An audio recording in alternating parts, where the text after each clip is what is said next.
Hello and welcome, my dear friends of class 10th ABC.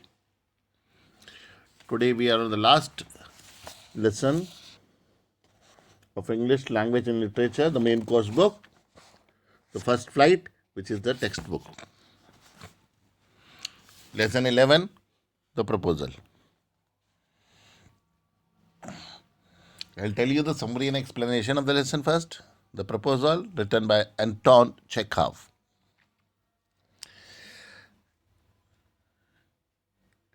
So to begin with, it is Chukubov's house. Lomov enters. Chukubov meets him. Chukubov is extremely happy to meet him. He asks him to sit down. He also asks him where he is going in the evening dress. Lomov tells him that he has come to see him with a request. He wants to say but gets excited. Chubukov feels that he has come to borrow money. Lomov starts speaking, but he talks of this thing or that thing. At last he says that he has come to ask Natalia's hand. Chubukov is greatly excited to hear it as he is worried about his daughter's marriage. Chubukov embraces and kisses Lomov for it. He says that he always wanted that. He is so happy that he behaves idiotically. Lomov asks him if he should think that he gives his consent. Chubukov okays it. He tells him that Natalia also is in love with him. Lomov trembles due to great excitement. He says that if he looks for an idle love, he would never get married. He gets cold. However, he feels that Natalia is a good housekeeper. She is beautiful and well educated. He is already 35. He should lead a quiet and regular life. But he now has palpitations. He can't speak. He starts jumping like a mad person. Now the Natalia enters at this point of view. She asks Lomo why he hasn't come there for a long time. She tells him about the harvest. She asks him why he is in the evening dress. She further asks him if he is going to a ball. Lomov tries to tell her the purpose behind the visit, but he is off the point. He tells that he has known for her family for long. He tells how he inherited his land and how he respects Natalia's father. He also tells her that his oxen meadows touch Natalia's beech woods. But ironically or unfortunately, he never tells that he has come to propose her. How stupid he is. Hearing this, Natalia gets serious. She tells him that oxen meadows are not Lomo's but theirs. Lomo clarifies that he is referring to oxen meadows. They are between her Birchwoods and Brent Marsh. Natalia says that they are theirs. Lomo refuses it. He says that his aunt's grandmother gave those meadows to Natalia's father's grandfather. The peasants used the land for 40 years, but they regarded them their own. Natalia refuses Lomov's claims. She says that oxen meadows are theirs. Lomov says that he will show the documents. But Natalia says that they had the land for nearly 300 years. She can't stand unfairness through, though the meadows are worth 300 rubles. Lomo states that the peasants of Natalia's father's grandfather baked bricks for his aunt's grandmother. Both start fighting over the ownership. Lomo offers to make a present of them to Natalia, but she also says that she can make a present of them to him. Natalia gets angry. She comes to a low level. She starts accusing Lomo.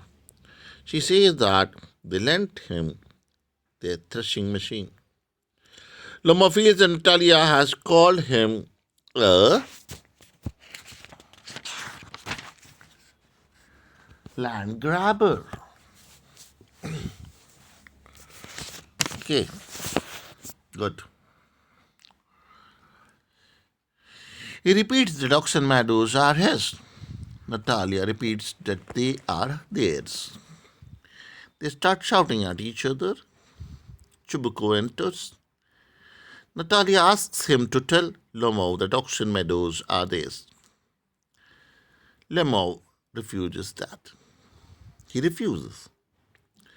Chubuko clarifies that by shouting, Lomo won't prove the ownership. He accuses Lomo of speaking disrespectfully as he is twice of his age.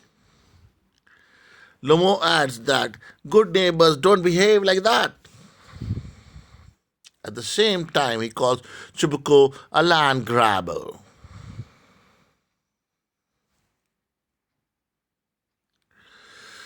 Lomo threatens to take Chubuko to the courts. They exchange abuses, calling that Lomo's grandfather was a drunkard. His younger aunt, Nataslia, ran away with an architect. Lomo wanted to say something, but he feels that he is dying. He says so. Natalia calls Lomo a rascal. Chubuko calls him a villain and a scarecrow. He calls him a monster who has the courage to propose. Hearing the propose, Natalia asks what proposal. Chubuko tells her that Lomo had come to propose her for marriage. Still hearing this, she starts weeping. She calls Chubuko to bring him back at once. She is in hysterics. He laments that it is a great burden to be a father of a grown up daughter yearly. Lomo enters. He has a palpitating heart.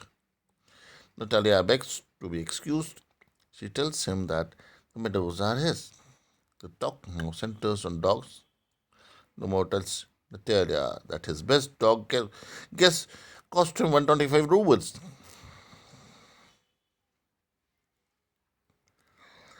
Lomo tells Natalia that his best dog cost 125 rubles.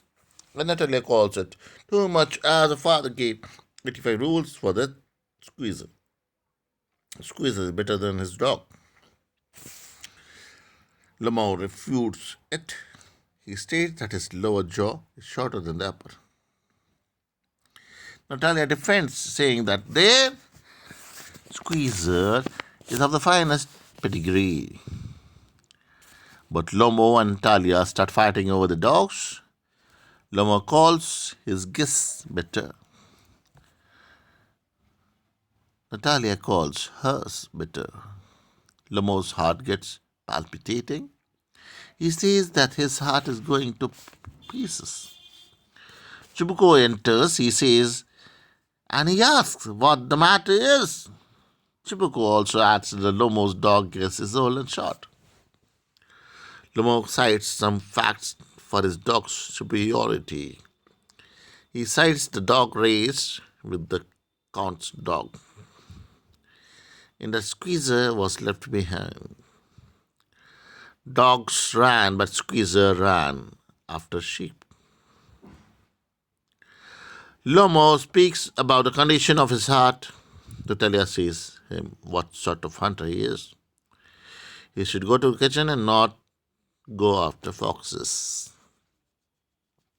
Chubuko sides with Natalia. He adds that Lumo should sit at home. He changes the subject to avoid losing temper. Lomo and he exchanges abusing, calling one another intruder, prat, etc. Lomo tells that Chubuko's late wife beat him. He falls down. Natalia asks her father what has happened to Lomo. Chubuko also feels sick as he can't breathe. Chubuko asks what the matter is. Natalia says that Lomo is dead. At this, Chubuko calls for water and doctor. Chubuko starts abusing himself. He calls himself the most unhappy of men. He demands for a knife or pistol. Lumau's reviving. What happens? Lumau is reviving. Lumau says that he sees stars. He asks where he is. Chubuko asks him to hurry up and get married. Natalia is also willing to marry him. Chubuko asks them to kiss each other. Lumau asks him whom he should kiss. He then sees that he understands. Natalia is also happy. Chubuko feels that a weight has come off his shoulders. He offers some champagne for this occasion. So play is highly comical and it causes a lot of laughter. This is the end of the play. When you read it from the textbook, you will enjoy it even more. That is my advice to you.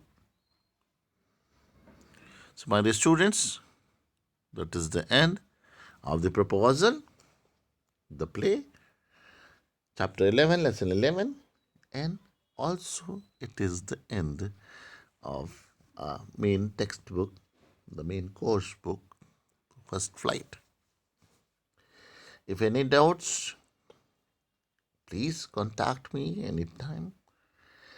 I am available for you 24/7. Thank you very much. Goodbye and good luck. Now we'll prepare for the exams. Thank you so much. May God bless you all. Take care of yourselves. Bye bye.